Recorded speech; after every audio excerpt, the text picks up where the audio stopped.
help to Georgians and to Americans. And right now, Democrats are on the path to secure another round of direct payments, an expansion of the child tax credit and the earned income tax credit, other things that they have been pushing for. Funding for historically black colleges and universities, minority institutions, and tribal colleges, debt relief to black farmers who have been ignored for far too long in Georgia and elsewhere, and so much more. They have been pushing me as leader to get these things done. They've been talking to our caucus, and obviously the Democratic caucus is very grateful that they ran such great races and helped us gain the majority. But we realize that's not the end, that's just the beginning.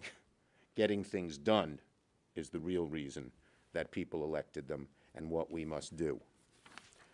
Again, in terms of direct assistance to Georgia families, Senators Ossoff and Warnock are going to help deliver an extra $8,000 for an average family of 4. That makes a big difference in their lives. We Senate Democrats, as you know, we're moving full steam ahead with a bold plan to tackle the worst health crisis in 100 years since the Spanish pandemic flu, the worst economic crisis in 75 years since the Great Depression. This bill, what we are proposing, is proof to people who have lost faith in democracy. Your vote matters. It sure mattered in Georgia. The people of Georgia should be very proud of their 2 senators and their state. Because Georgians sent John and Raphael to the United States Senate, I can confidently say real, significant help is on the way. Senator Ossoff.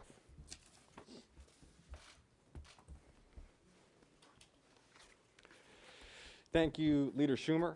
It's great to be here alongside you, Senator Reverend Warnock. The message today for Georgia families is very simple. $8,200 of additional federal financial relief to help see you and your kids through this pandemic will be included in the Senate legislation that we are working to pass right now. $8,200 for a family of 4 in Georgia earning $75,000. Senator Reverend Warnock and I were sent here to fight for COVID relief for the people of our state who have had to face extraordinary child care costs as schools have been closed, who have had huge medical bills during this health crisis, who have seen loss of employment and severe financial distress, families who have been facing eviction and foreclosure.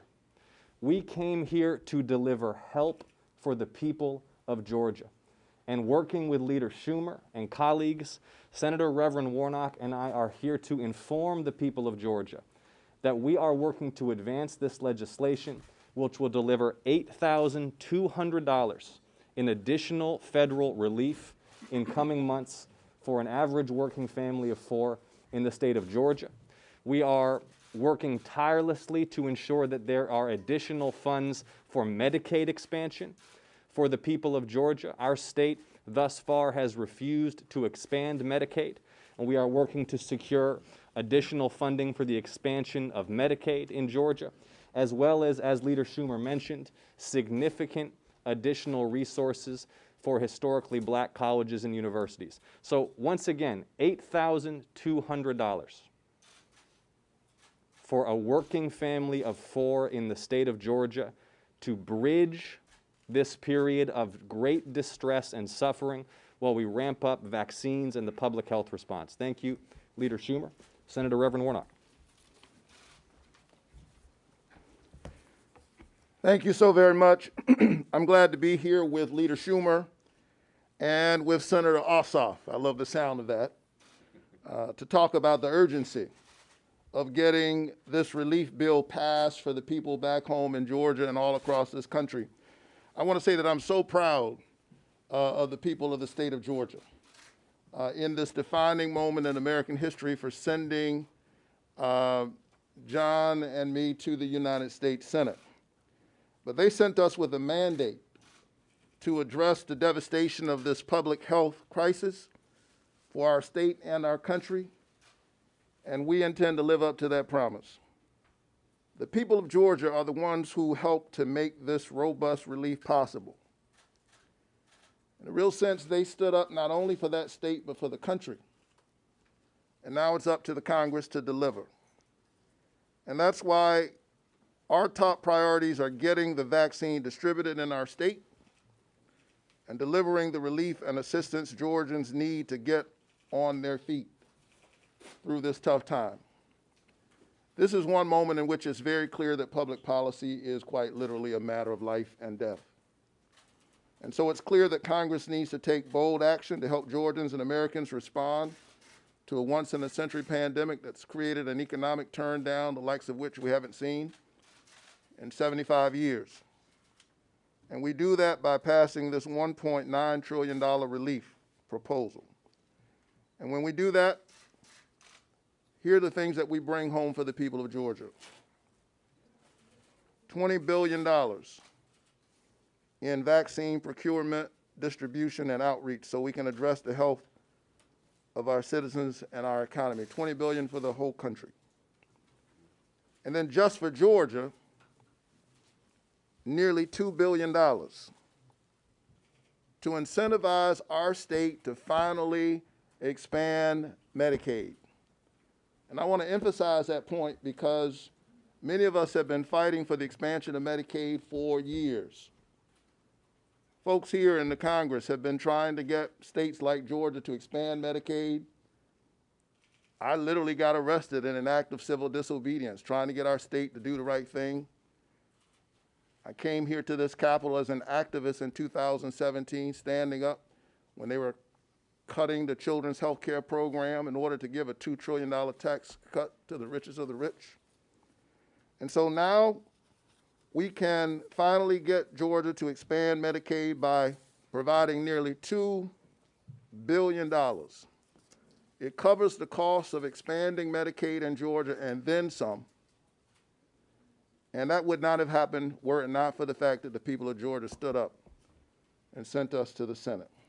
More than $4 billion to Georgia's K-12 schools to ensure students, teachers, and staff stay safe and healthy and to address learning and loss, and billions in equitable funding for our historically black colleges and universities. Also $5 billion in debt relief and direct assistance to farmers of color to help our rural communities who've been so hard hit by the recent economic devastation, but also have suffered from long-term discrimination. Relief for rental and mortgage assistance, and more than $8 billion to help Georgians provide essential services to keep up the fight on the front lines of this pandemic. That's just some of what's in this package. And so I'm committed to getting it done as quickly as possible. I'm so grateful to Leader Schumer for his support. We have been encouraging others to stand with us to make sure that the people of Georgia and the people of this country get the relief that they need. There is not another minute to waste. Okay, we'll take a few questions. Leader Schumer. Nope, go ahead. Leader Schumer, so it sounds like you are fully on board with the $1,400 checks for those making $75,000, up to $75,000 and $150,000 respectively, individuals, couples, with the phase out at $100,000 and $200,000 individuals and couples. How confident are you that you have everyone in your party on Bottom board? line is it has broad support in our caucus, and we think the House bill is right in the ballpark, right in the ballpark. Leader Schumer, a lot of your talk has been pretty vocal about wanting to see the $15 minimum wage as a form of direct aid to folks in this bill. The president's been somewhat skeptical it can survive the reconciliation process. What's your view on that being in this bill and making it all the way through the Senate? Well, Senator Sanders and I are working very closely together to overcome the birdbath and make sure or do everything we can to see that it survives the birdbath. We'll see what happens. That's our first step. Hi, Senator, Leader Ossoff and Warnock, you all both mentioned Medicaid expansion. Can you tell me a little bit more about what you think can make it into this final bill that will incentivize states like Georgia to expand Medicaid? Well, the current package provides an additional 5% for Georgia through the FMAP, which would more than incentivize Georgia to do the right thing. Listen, Georgia's already losing money because it's refused to expand Medicaid.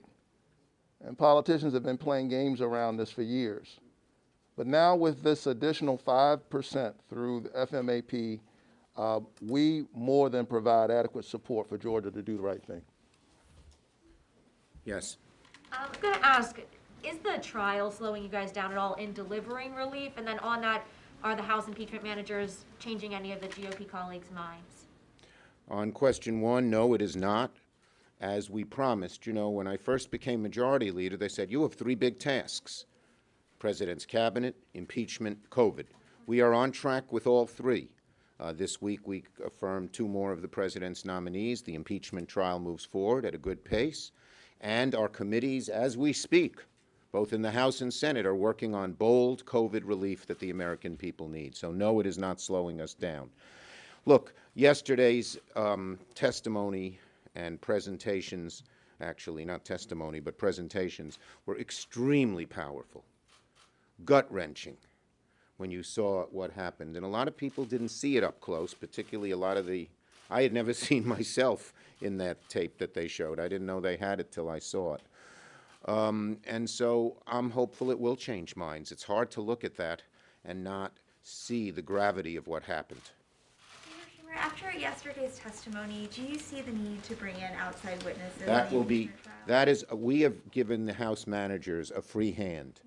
And they said to us, we're not sure we want managers, but we want to preserve the right. In the bipartisan agreement that Leader McConnell and I negotiated, that is allowed. And they will make that decision, I think, after the opening arguments of both sides. Thank you. Leader Schumer, what is your reaction to Republicans basically saying that this trial is nothing more than just preventing Donald Trump from running again? Just look at the trial. Look at what happened. To sweep this under the rug, to ignore it, in one of the most dastardly acts any president, probably the most dastardly act any president has committed, would not heal but keep the wounds open. Last one. Leader Schumer, it seems there might not be the votes to convict President Trump, and so then you might not be able to hold the vote to bar him from office. Is there support for bringing forward a 14th Amendment measure? We're first going to finish the impeachment trial, and then Democrats will get together and discuss where we go next. Thank you, everybody, and thank my colleagues.